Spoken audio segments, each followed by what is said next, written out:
Ce message pour moi doit être entendu. J'ai donc l'honneur et le privilège de pouvoir le relayer parce que oui, j'y adhère 100%. Vous savez que ces chaînes, si nos opinions sont clairement impopulaires, c'est pas les opinions que tu vas forcément trouver dans tous les rues, mais où est le problème? Il faut toujours que quelqu'un en parle. Et comme, et comme je suis votre sacrifié, je vais faire comment? Je vais seulement en parler. Et c'est qu'il y aura le retour. Je sais qu'il y aura des invectives. Je sais, mais où est le problème? Mon dos est lâche. Mon dos est lâche. Est-ce qu'on peut l'écouter? S'il vous plaît, écoutons un peu ça. Et puis on revient tout juste après. Tes parents t'ont mis à l'école. Tu as étudié 2 fois 2, 4. 3 fois 3, 9. Plus 1 égale à 10. Jusqu'à tu as eu des diplômes. Tu as rencontré un homme. Et la précipitation du lit comme maman a fait que tu as laissé tes diplômes là quelque part pour ne pas poursuivre ton avenir. Et aujourd'hui, comme trophée, c'est enfant tu fais. Tu as fait papi tout. Tu as fait mamie tout. Tu as fait Amla. Tu as fait Adjoa. Tu les as tous fait. Et tu te plains aujourd'hui pour dire que mon mari ne prend pas soin de moi. Il ne me donne pas. Tu ne sais pas que c'est qu'il lui donne l'argent et puis il peut s'occuper de toi là. C'est ce que toi tu as laissé déposer quelque part là-bas qu'on appelle diplôme là. Qui t'a dit que quand on se marie là, on laisse le travail? Qui t'a dit que quand on est au foyer là, on ne doit rien faire? Je vous ai dit, et je le dis encore, vous qui avez des hommes, jeunes filles, femmes, vous qui avez des maris qui refusent que vous travaillez de vos 10 doigts et qui vous disent, laissez-moi, je vais prendre soin de vous. Ils ne veulent pas que vous travaillez là. Ils sont en train de vous induire en erreur. Amen. Parce qu'un jour va venir où tu vas voir que le monsieur va commencer à te tromper. Et comme vous, les femmes, vous savez faire bien les choses, tu vas chercher à fouiller dans son téléphone. Avant de fouiller dans le téléphone de ce monsieur-là, va à l'hôpital. Va voir ton médecin. Ils n'ont qu'à te faire examen de cœur pour voir si tu n'as pas un début de crise cardiaque. Va à l'hôpital. Va voir ton médecin pour qu'il voit si tu n'as pas un AVC qui veut commencer quelque part. Il n'a qu'à te faire un examen de cerveau pour voir s'il n'y a pas un câble qui peut péter quelque part. S'il t'a examiné et puis il te dit tout est bien, en ce moment-là, compose son code, et puis il faut rentrer dans le téléphone. Parce que ce que tu vas voir là, la première des informations que tu vas voir, la première tisa que ce monsieur qui te dit de ne pas travailler à, sa première tisa, 1, il a payé un magasin pour elle. De 2, la deuxième, il a fait passer un concours de police. 3, la quatrième, il a payé un concours des impôts pour elle. C'est-à-dire tous ces tisa-là travaillent. Tu es la seule personne parmi ces conquêtes qui ne travaille pas. Ce qui va te faire mal, ce n'est pas les tisa là-haut. C'est ton diplôme que tu as laissé tomber. Et puis il est en train de te tromper avec femme qui travaille pendant qu'il te dit toi-même, faut pas, tu vas travailler. Ces jours-là, ta tension va monter. Ton cœur va grossir. Ton cerveau va s'enfler. Et si tu n'étais pas malade déjà, c'est bon, c'est juste ça va s'enfler. Mais s'il y avait un début de quelque chose dedans, crise cardiaque, AVC, des trucs, tout ça, que tu vas voir ça, on va t'envoyer à Benjamin. Il ne faut pas chercher travailler. Il faut dire mon mari va prendre soin de moi. S'il meurt, tu vas faire comment? Demain, c'est pour dire non, voilà, j'ai vécu avec mon mari jusqu'à il est mort. Depuis qu'il est mort, ses frères ne prennent pas soin de mes enfants. Yeah. Ses frères là, ils ont leurs enfants aussi. Hein. Peut-être que c'est toi qui ne sais pas.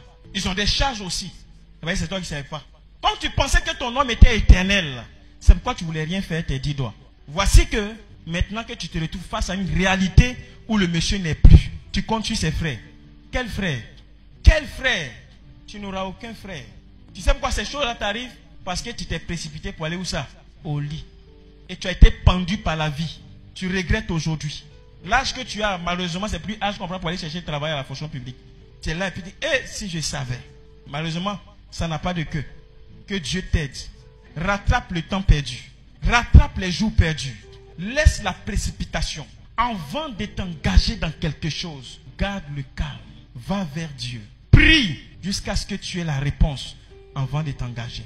Car celui qui précipite ses pas tombe dans un trou, dit la parole de Dieu. Que le Seigneur te bénisse. Hello les amis, qui va là? C'est encore votre mail, là, a.k.a. sujet de prière, a.k.a. The Grace Girl, a.k.a. Pamilia, a.k.a. a.k.a. c'est ma musique. Est-ce que ça dose chez vous? Vous êtes sûr que ça dose? La santé mentale, ça va? Vous êtes sûr? Votre cœur, vous avez bien checké, vous avez pardonné à tout le monde, vous n'avez pas de rancune, tout va bien. Est-ce que tout va bien dans le meilleur des mondes? Ok. Bon, en tout cas, ça ira. Ça ira toujours. Ok. Bon. Avant de rentrer en relation avec quelqu'un, il faut réfléchir. Il faut réfléchir. Moi, un gars m'a dit un jour que chez eux, les femmes ne travaillent pas. Quand on t'épouse là, tu restes, tu prends soin des enfants. Peut-être 10 ans, tu es assise là. Donc, tu es consacré aux enfants. C'est 10 ans après que tu peux essayer de voir ce que tu vas, ce que tu peux faire en fait. Et chez eux, c'est comme ça. Peu importe que tu aies le doctorat, que tu aies chez eux, les femmes ne travaillent pas. Et puis, vous voulez m'épouser. Vous voyez le riz là? De toute façon, j'ai pris mes pieds au cou. Hein? Ah, de toute façon, j'ai pris mes pieds au cou. Et, enfant de qui? Il faut justement savoir dans quoi tu es en train d'aller. Une maman dit souvent, c'est pas toutes les femmes qu'on peut frapper. C'est pas toutes les femmes qu'on peut se lever à minuit et dire, hé, madame, lève-toi là, tu sors de chez moi. Parce que quand il va constater que les fauteuils partent, la télé part, ça part, il va dire que ouais, maman, ne laisse pas le diable se mettre au milieu de nous, non, papa, pardon, reviens.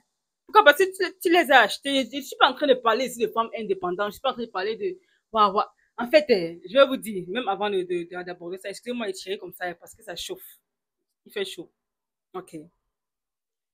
Je ne parle pas d'histoire de femmes indépendantes, des femmes qui gagnent un peu plus que les hommes et puis veulent monter sur leur tête. Je ne parle pas de ça. Je ne suis pas féministe. Du moins, le féminisme qu'on a aujourd'hui. Parce qu'en réalité, hein, le vrai féminisme revendiqué, l'originel, le non dilué, c'était tout simplement égalité de chance dans la société, c'est tout. Parce qu'il y a des entreprises où vous faites le même travail, mais la femme gagne moins. Et là, c'est pas normal. Ça, c'est pas normal. Mais quand on arrive au niveau du foyer, ok, nous sommes partenaires, n'est-ce pas? Nous sommes partenaires. Mais maintenant, qui est responsable? Qui est chef? C'est toi. Moi, j'ai pas de problème avec ça. Tu vois. Bon, là n'est même pas la question. Moi, ma pensée, comment j'ai grandi, comment, en fait, mon mindset, tu vois. C'est une femme. Une femme. Peut-être que si elle décide de dire que, ok, moi, je ne travaille pas, je veux pas mais ne l'empêche pas de s'épanouir. Ne l'empêche pas de s'épanouir. Je ne dis pas aussi que ce que se paye en fait des enfants, c'est pas un travail. Bref, il y a un qui vont venir tout mélanger ici. Donc, tu penses que c'est pas un travail. Vous pensez que, voilà. On paye même la ménagère. Celle qui s'occupe de la nounou et tout ça. Vous lui payez combien? Est-ce que tu donnes la même chose à ta femme? Parce que si, ok, tu voudrais formaliser un travail, il faudrait aussi chercher à lui donner des revenus. Parce que il est inadmissible que chaque fois qu'elle veut un petit, je sais pas moi, elle veut de la tomate, elle vient tout te demander. Et vous avez entendu le pasteur? Le genre d'homme là qui garde sa femme à la maison.